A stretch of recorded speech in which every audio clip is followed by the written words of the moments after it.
John Oliver of IoT. You guys recognize that song? I did. Yeah. It's the I don't. what's it called? I didn't know. What was Oh, that? you don't know? It's a song called "Go" by some park band.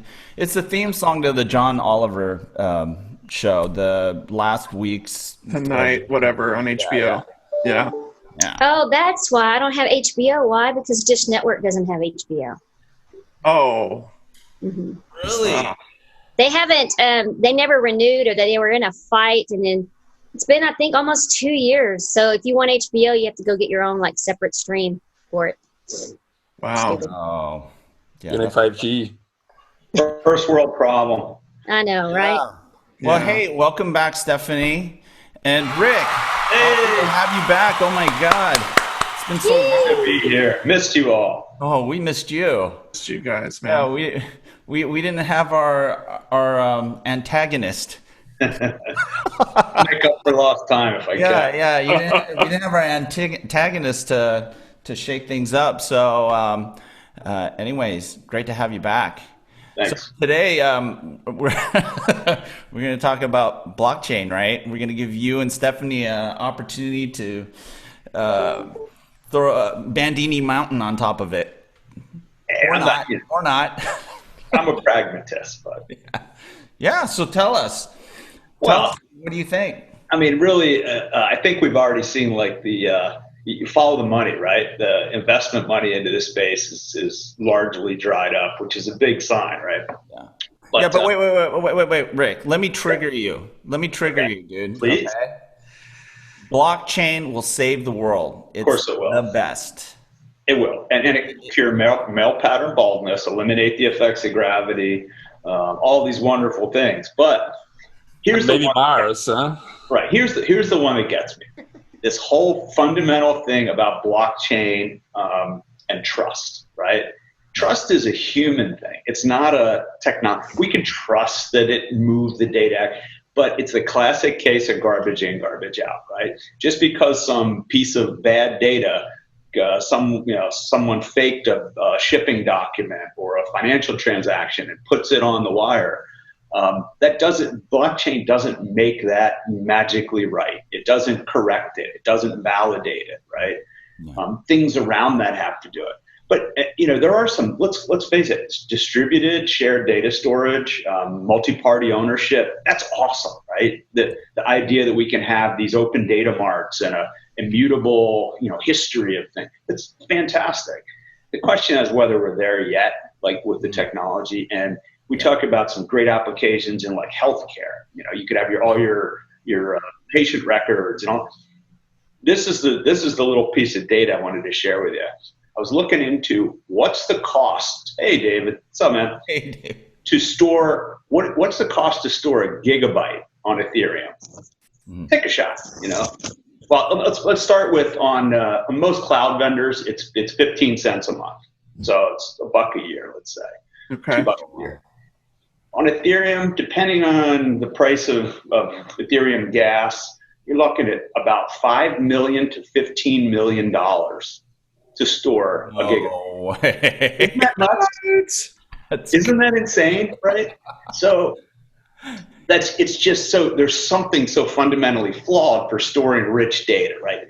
So the theory then is we store all that stuff off chain, and then you kind of lost all of the alleged great benefits of immutability and provenance. So we need yet another system to track it for all the off chain storage. I guess all I'm saying is the ideas are fantastic and the use cases, and no one should own the data. We should particularly think of all the whether it's our personal data or supply chain data, trading data, everything about it makes a ton of sense. Just that the implementations that we're going with now are just flat out wrong, right? And I think anybody that's dived into it would definitely agree with that. But I think that one statistic alone just kind of emphasizes how far off we are. Yeah, that's crazy. I mean, like anything else, it all boils down to economics, right? And until they come up with some sort of consensus algorithm that, just makes the whole consensus mechanism work at an extremely low, a competitive price point or a cost point, then this stuff doesn't make any sense for a lot of stuff. But I think I totally agree with you. And I didn't know about how expensive it was. That's insane. That just makes a lot of applications completely ridiculous. Well, it just wasn't designed for you, right? Yeah, well, like we were saying, that's why you don't see a lot of applications, viable applications of blockchain out there. And I think it's being used improperly because of that, right? The economics just don't make sense. That's crazy, man. Distributed ledger, right, for microtransactions totally makes sense, right? Tiny bits of data that are relatively small, sure. But again, a lot of the kind of as a provenance for documents and the data associated with them, I just think that we got to figure something else out. We're not quite there yet. We need a new startup called Cheap Chain. Yeah, right, exactly. Well, and actually, you said price. Like, what is price? Price is dollars, but energy, right? We've all seen how the blockchain implementations vary so dramatically, right? Yeah. One end of the spectrum, you've got kind of the Bitcoin blockchain, which is absurdly energy intensive. Others, can be essentially, almost no energy because they're not trying to do heavy duty cryptography, and the way the consensus works is different.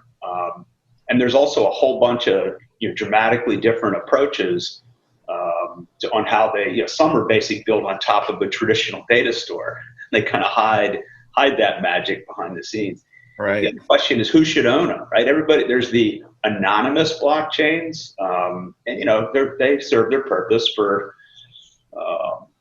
we won't go into the many uses. Drug dealers, money laundering. Exactly. An occasional hired hit, or whatever you need it for.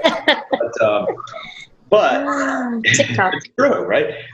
But the non-anonymous ones, right? Who should own them? Like some natural.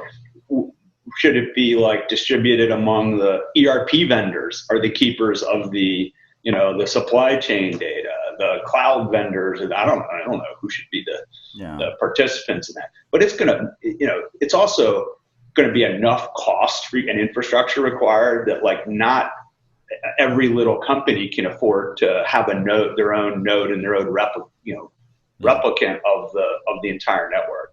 Yeah. But and then the transaction rates, right? Peak, I think the numbers I saw, peak rates for something like the Visa network during holiday seasons are 40 to 45,000 transactions per second. If I recall, kind of the going transaction rate for something like the Bitcoin network is roughly 10 to 20, maybe 100.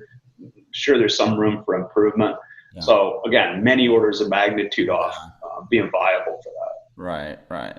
But all that being said, there are probably a number of appropriate applications, things that are fit for purpose that people could explore. It's just what's really obvious is people are using the wrong criteria for designing in blockchain as an element of their platform architecture, solution architecture, what have you, right? I mean, it all boils down to using things in the appropriate way, and 99% of, I think, folks out there in the blockchain community are thinking about this stuff all wrong, and I think they're being led by the nose by the very few people who are promising that they have a new framework and an accelerator, and a lot of times these things don't pan out.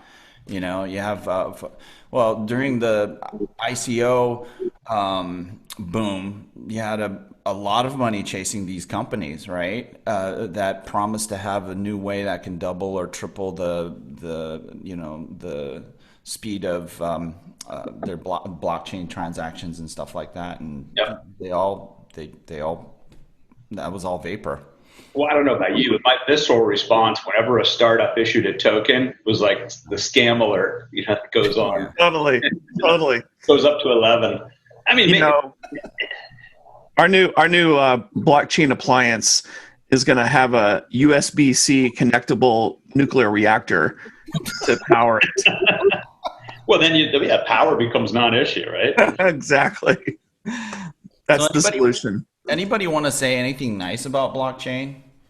The concepts are great. I mean, again, the idea that you can distribute ownership of data that it's accessible to all that are interested. I mean, that's the other bummer is like if you look at the approaches that a lot of them have, they're not super queryable. So you miss out. Let's imagine they become this massive repository for all kinds of interesting transactional data. But almost by the way it's structured, it makes it very, very difficult to query. So what are people going to do? They're going to clone the chain and put it in a traditional analytics data store. And, it just... He just said clone the chain. Clone the chain. New term. I'm using that in my next market research report. I remember chaining to files on using RPG on an AS400. So I 3D printed a little concrete block a while ago, and I was actually going to wear it on a chain because this would be my block chain. Love that. Love that. Cinder Oh my gosh. Cinder block chain. I just joined because I have the appropriate T-shirt for everything that Rick's talking about. Do the math, and I want to publicly say that I missed you. That's all. No. Oh, What are you doing? Yeah, me too. In the So room? are SPAC the new tokens? What was that? Yeah, the SPAC off, like the new IPO alternatives, right? Where you buy a shell company and flip another company into it. I'm totally down with that. Works. Well, it still works. Once you have if you have a company that was registered and used to be traded, but then for whatever reason the company is no longer in business, it's not operating, there's no revenue, there's no employees, but they're still registered, say with the NYSE, NASDAQ, whatever. Basically they are for sale. So nefarious companies from other countries will come in, offer a lot of dough, and now they merge, and now this company that's been trading for years is trading again. But needless to say, what happens at the end. What will the ticker be for IoT Coffee Talk? We have to work that out because we're gonna make a lot of money. We totally need to do this. We need to just totally flip ourselves into a shell company and start trading on the stock exchange. Like it. Oh God, NSA, that was a joke. That was a joke. It is. What are the other hot topics of the week? A lot of acquisitions going on, guys. It's been busy season for acquisitions, and You're welcome. yes. Were you part of that, Rob? I cannot neither confirm nor deny if I was part of that. Good move, by the way. But, Yeah. it was rich, but that's a good sign. That means that means there's growth, right? You wouldn't have invested that much if there isn't upside. Yeah. And for those not really familiar with that Ericsson acquiring Cradlepoint. Yeah. Yeehaw. It's because we are big fans of Boise, Idaho. Yes. And they always made great gear. They have all of the IoT connections for Coinstar and Redbox and do a lot of stuff in retail. There you go. Other industries, but that's a cool little... Well, the news blurb today was that there might be China may try to block the Nvidia acquisition, ARM acquisition. Leonard, that's kind of your sweet spot. Yeah. Do you think that's just posturing? Oh, no. I mean, a lot of this China-U.S. stuff is just really weird. It's traumatic for the industry, obviously, because the U.S. sells into China probably 30 to 40% of the revenue in the semiconductor industry. In terms of growth, China's the growth market, and then you have to think about the dependency on all of our the equipment brands like HP, Dell, all these guys. They get their stuff manufactured in China, and so the rationale for having supply chains so deeply embedded in the China in China, I mean, it makes a lot of economic sense. And for those of us that are wondering, well, how do we get to this point? It boils down to economics, and Again, yeah, it right? does. It's all economics, and so we can kind of, but the thing is the Nvidia ARM acquisition is definitely a threat to Chinese interests. So, there's very few options out there. I mean, x86 is Intel, AMD, right? ARM is pretty much everything else. Right. And we do have Digital Alpha. Yeah, we have RISC-V on that's starting to Power become of PC. interest, but it has a long way to go, right, before you see RISC-V in a server. And we did a podcast on that for next, on our Rethink podcast. But I mean, I don't know. I mean, my whole feeling is that if there's a security issue with China, there's ways of dealing with it other than just banning stuff. Sure. Even with the TikTok and this whole TikTok WeChat thing is another big issue, right? It's like, well, okay, what really is the security issue? They're stealing dance moves from young American kids. I Tragedy. thought it was doing false registrations for presidential rallies, something like that. Actually, what the CCP is probably doing that is using all that content for propaganda. But just general question: is your gut feel that it'll go through? That the acquisition will go through? I don't know. Unless Jensen has something could be negotiated with ARM China. They have a subsidiary in China, and so it's all a matter of IP and how the IP can be used. Is that a deer? Yep, there's two of them. Deer crossing. I'm distracted. Yeah, so I had to pull a Stephanie. You have to speak. You have to speak while you're looking at that, so people can see it. It's turned. What is your rifle? It's in the car? That's right. Where's your rifle? No, Just use the car. In America, we just use the car. They're big exactly. trucks. They're built for hitting deer. Yeah. Is this a Verizon parking slot or? No, I was running an errand and it was going to take me a while to get back to the house in front of the computer. So I just pulled over and I'm taking this call from, where am I? I'm somewhere in Northwest Portland, in the back of the woods. Classic. Very rainy and dreary. And we were very, very happy for the rain. This is going to help the fire effort that we've got going on here. Yes. So let it rain, let it rain, let it rain. Oh, yeah. Amen to that. Look, Mark, I guess in your world, what percentage of the devices are ARM based? Like huge, right? Yeah. I think on phones and IoT, it's basically ARM, right? Yeah, a lot of controllers. So it is kind of a big deal how this plays out. So we'll see. Yeah. Nobody's using MIPS anymore. That's the universities, I think. Grandpa Rob. That's the sad part. Grandpa. Did I show you guys this little gadget yet? I always have cool gadgets. But this, just got this one the other day. I don't know if you were on when we were doing this, but it's a camera with basically OpenMV H7 Plus. It's like a $60 camera you can run really advanced kind of ML algorithms on, Wi-Fi shields. It's almost like a little mini Arduino type device. But this is nuts that we're getting to the point where, in volume, I bet something like this is $20, $30. So it's definitely the hardware. Hardware is not going to be the obstacle to innovation. That's for sure. It's just pretty amazing what we're getting now. Well, that's have a TPU from Google. I haven't seen that. Wow. Have you seen it? There's a TPU, so it's an accelerator. Oh yeah. And it runs artificial intelligence or machine learning models on it. Yep. And artificial intelligence algorithms. So actually on Balena, we are working on a project to detect sounds, and it works really good. Very cool.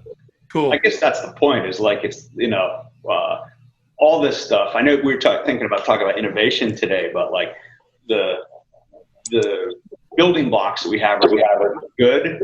That now it's going to be more people just thinking of cool ideas, right? Not as much solving difficult technical problems. Or I hope that's the way we're going. Yeah. I mean, there is no rocket science now on IoT, right? No. Maybe on blockchain, as you say. And on AI. The rocket science on data reduction or data compression from all blockchains. No, there is this.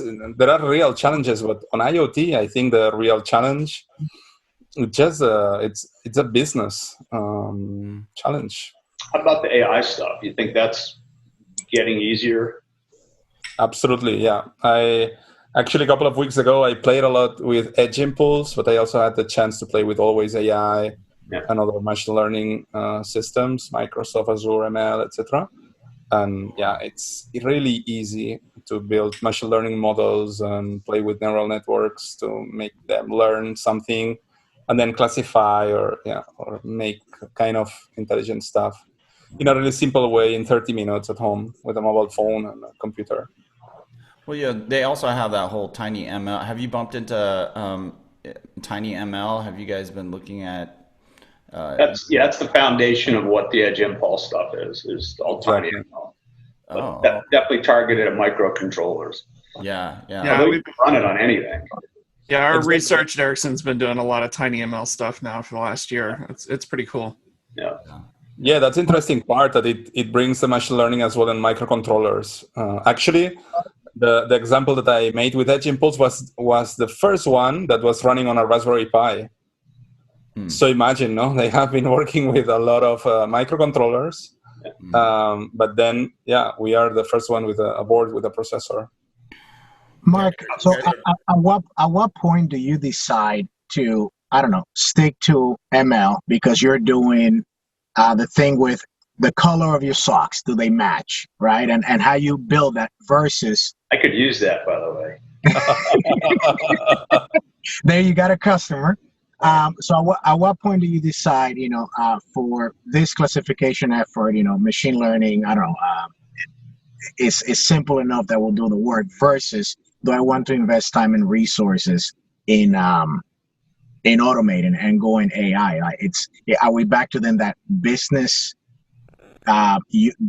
case conversation then, economics? Yeah. Or just fun? That's a very good question, actually. Our goal, actually, it's to reduce friction on scaling on IoT projects.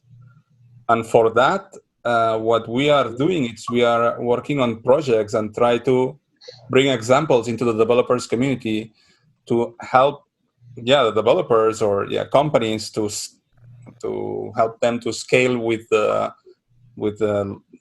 fewer friction as possible.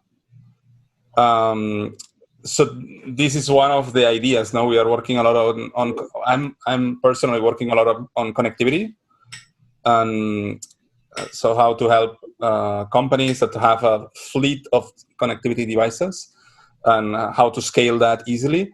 But as well, we are working on AI projects. So if you need to scale on AI project or a machine learning project, how to scale easily. And this is what we are providing with Balena. But actually, the nice part of Balena is that first, there are a lot of open source parts. But second, there is no lock-in. This is something that I love from this technology. What we are actually pushing is the developers from IoT devices to use 21st century technologies like Docker containers on Linux operating systems. So that means that if it runs on Balena, it can run on any Linux operating system that runs Docker, for example. That's really interesting as well. So our goal actually, I made this socks matching project just for fun because I thought that it could get more attention or not, I don't know. But I was doing something that was detecting if it was a pen or if it was a Raspberry Pi. So that's really not really exciting. So hot this dog, not hot dog thing, no, it's a problem that we all have, right? It's super exciting. I think Cher, back in Clueless, would have needed that for her program that helped her match her clothes in the morning. If anybody remembers that. Remember Garanimals, right? Yes. The rhino and the rhino, the hippo and the hippo. Like my wife says, I need that. But, Just looking at all the T-shirts, I'm thinking that Twin Thread is doing the math with Open Balena. There you Wow. go. Nice. There you go. shameless self-promotion. Yes. Like what you were saying about it's getting harder or easier. Like I kind of think of it like the OS stuff, right? How many of us have like written OS stuff recently? I mean, Rob, you may have done it. Not recently. Yeah, but I never have, right? So there's a whole community that does that hard work, heavy lifting, low level stuff, and the rest of us benefit. It's kind of what's happening, with this ML stuff. We're starting to see it's just, hey, you want to do sound pattern detection? Here's a best practice for it. You just kind of like, it's getting a ton easier. And Rick, do you find it, so, I know in the past we've talked about all of the bad approaches of going to an industrial manufacturer with some whiz-bang technology BS, which they're not going to let you plug in. But now when you mention things like you can capture acoustic data and metadata, right? So, yeah. Which in a way is like, hey, this has nothing to do with your machine, but there's interesting things that I can do with this data. Are you finding that being non-intrusive in an industrial setting, it's bringing out some of the barriers? Because you're not talking about give me time series, get me into a PLC. Is that what you're seeing? Yeah, if you can, still the challenge is training, right? How you train those. And increasingly, you're starting to be able to train at the edge because it does tend to require a lot of data. There was an interesting announcement. It was a non-announcement this week. I saw an article on, it got picked up by a bunch of sources about an Amazon AWS project called Thor, which is industrial AI, but basically audio and vibration signature analysis, providing that as a service. The tricky thing with actually, it's not just industrial. The tricky thing with a lot of this stuff is we have this belief that we train SOC detection.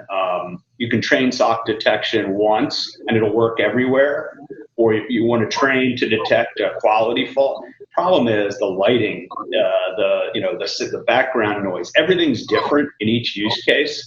So to Marc's point about scale, like one of the most important things is how do you scale the fact you may actually need a unique model for everybody, right? For each instance, it's challenging. Well, this is the interesting part of, for example, Coral, that you can retrain the model in real time, or kind of real time, labeling new sounds or new patterns. Yep. So I agree that making the machine learning models is hard. Having said that, I had a lot of fun with Edge Impulse, and it's really easy to do it. So if you had a chance, just play with it. And if you follow my example, it's just it's very easy. But I think this is the training and retraining the machine learning model. This is something that it's going to be easier with the time. It's the same that with blockchain. I think the technology, it's still not enough mature. I would be able to rebate all of your points against blockchain. Like the first computer. It also spent a lot of energy, right? Why we needed computers, at that moment. Things like that. So I think that with this machine learning and now seeing what Coral is able to do, I think we will see machine learning models more and more accurate and not dependent on the light or the noises, etc., in the future. Yep, cool stuff. Hey, I gotta drop everybody. I got the real world beckons. Oh. Don't go there. Welcome to the jungle. Yeah, I know. Well, it's good to be back. I missed y'all. Good to have you back, man. Good to hear you and listen to your insights. Hopefully, we'll be getting together in the real world soon enough. Yeah. Are you sure those were insights or venting? Those were insights. You're all my therapy. Venting is insights. Yeah. And Rick, we'll send you our T-shirt sizes on a private email. So thank you for taking care of that. Right. Yes, I will make those T-shirts. I'll make the one with Rob on the front. What was it saying? I don't remember. I am. That's a long one. I am innovation. Innovation. Boom. Yeah. Oh, man. Full stop. So funny. Well, hey, let's give Stephanie the last word. You've been really quiet. I have been quiet. I just been thinking, Okay, so you guys know that we are nearing the edge of our IoT Innovators Awards. And so we're constantly kind of out there and really looking for something new. And I know you guys spoke about innovation last week. I have not had the chance to sit there and look through everything yet, but I definitely, that's on my agenda this week to listen while working, and doing some multitasking. Mm-hmm. So I think more than anything, I think this year has been really less about innovation, more about taking what we have. There's a lot of simplistic solutions out there. I know you're just talking about how you're looking at something from small to scaling it, but looking at what we have now and innovating in the process, innovating in the way we're scaling, innovating in the operations of pushing this out into the enterprise or out within a city. So less about the technology itself, because I think that we're simplifying that. We've done a lot of innovating on the hardware side, and we've done a lot of innovating on kind of putting a lot of the pieces together, talking about AI and machine learning and how that's impacting, data collection and IoT. But I think we're now kind of hitting that wave where innovation is really more on of pulling all of the right partners and vendors together to make that solution make sense and scale for a customer. And we have a lot of work to do in that space, because this is why we're not scaling. We have a lot of different pieces that we have to put together. We're talking about the business case. We're talking about the economics. And the only way to do anything is to innovate in pulling that process together. We have to innovate there. We're not going to get anywhere. So I think a lot of times our conversations on innovation are really all about the technology, but we have to innovate in go to market, right? Yeah. That would be my 2 cents. We have to innovate there. True. Yeah. And,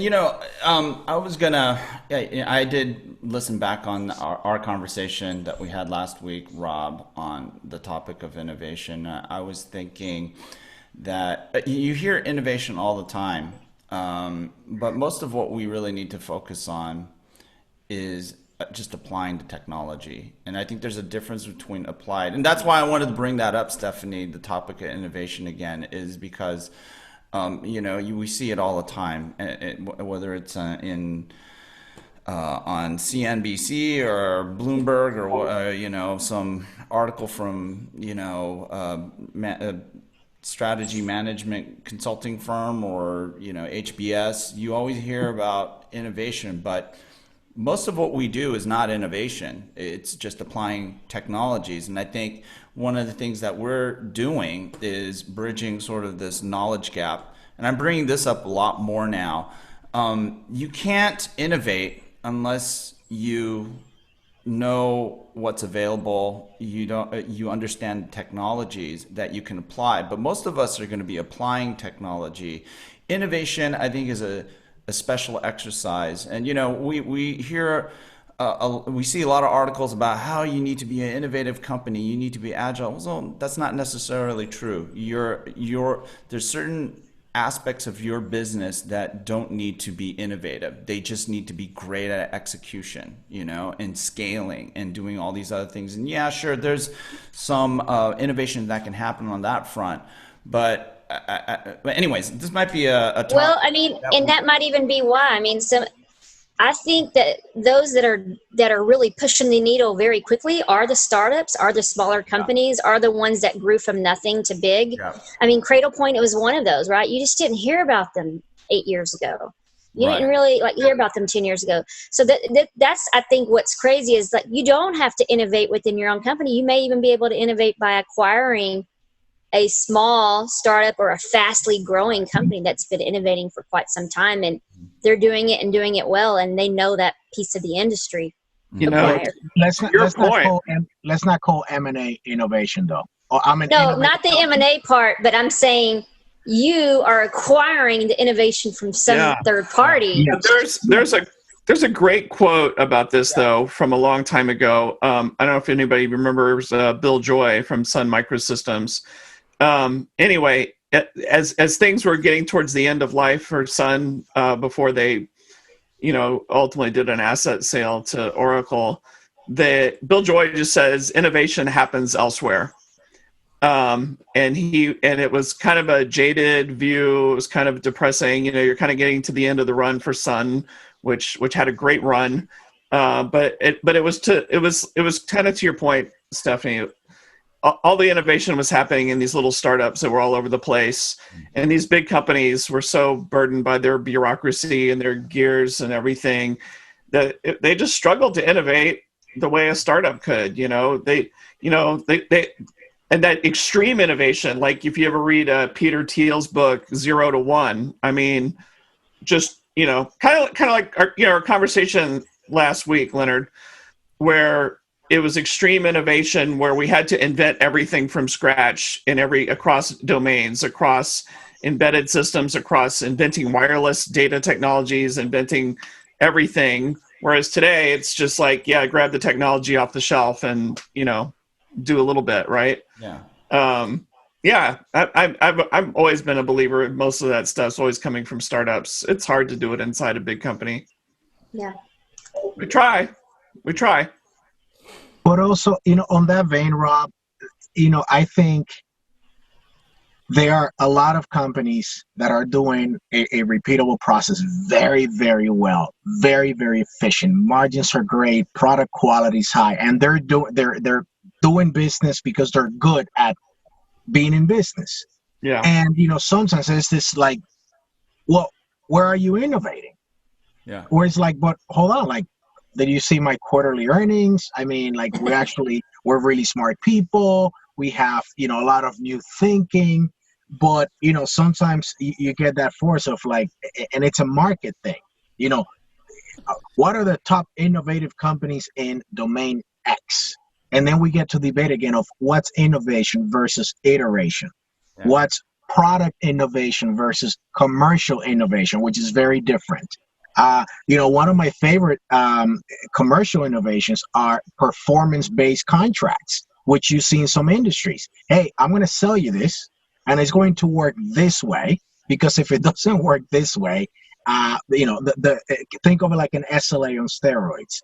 But that those performance contracts do exist in some industries and have been completely avoided by some. So anyway, it's not only the tech. I think it's the word. Words have meanings. What are you doing that is new and different and dynamic? And you know what? It's okay if you don't. It's okay not to innovate in certain places if stuff's good. And David, and you mentioned the word new, and that's why I think innovation brings and builds and yields new business cases, new use cases, and new economics and new business models. So it's that new is that's a big piece of innovation, is just doing something completely different, disrupting the market, and the economics just completely change the entire ecosystem. That's innovation. Amen. Yeah, but Preach. Another important dimension, which is meaning. That the innovation is meaningful because not all innovation is created equally, right, or is of equal grade. And I think that's the other thing that we need to think about. Is, Let me explain bad experiences from myself in the innovation or research field here in Europe. So I don't know if you know that in Europe, European Commission gives a lot of grants to companies to do research and innovation. So I have been working on this field for a lot of years, and it's a waste of time. I was really sad to see 5 years projects planned 2 years ago. Planned as well the budget, and see in the middle of the project how Google was releasing something even better than the results of this innovative project was being, or the expected output of the innovative project of some amount of million of euros or dollars. So better than the expected. So you're saying some of the grant money for all of those Field of Dreams just really was just going into a black hole. It wasn't producing. Yeah. Absolutely. Yeah. So I prefer maybe the American way to do it. That it's like, let's make a startup, let's innovate, let's try to do something that works and that we can sell, and put it into the market. And there is this VC money or investment money where, I think the European Commission with the Horizon 2020, it's trying to do, to invest in startups and less in big companies that are supposing to do research and innovation when they are not doing anything of this. Well, a lot of the grant money, I know, in the youth, that's to the institutions at the universities. And so there's a lot of, just like, for example, there's some really big stuff that Texas A&M University is doing with the space station right now, leveraging and using autonomous technology and AI technology. You just don't hear about that, but they leverage that grant money, and they're doing quite a bit, but they're also working with some of the federal government entities and organizations to produce different things. So there's a lot of big stuff going on at the universities that I think is exciting and sometimes cutting edge that we just don't hear enough about because it's kind of in their own little bubble the kids and the students are working on. Yeah.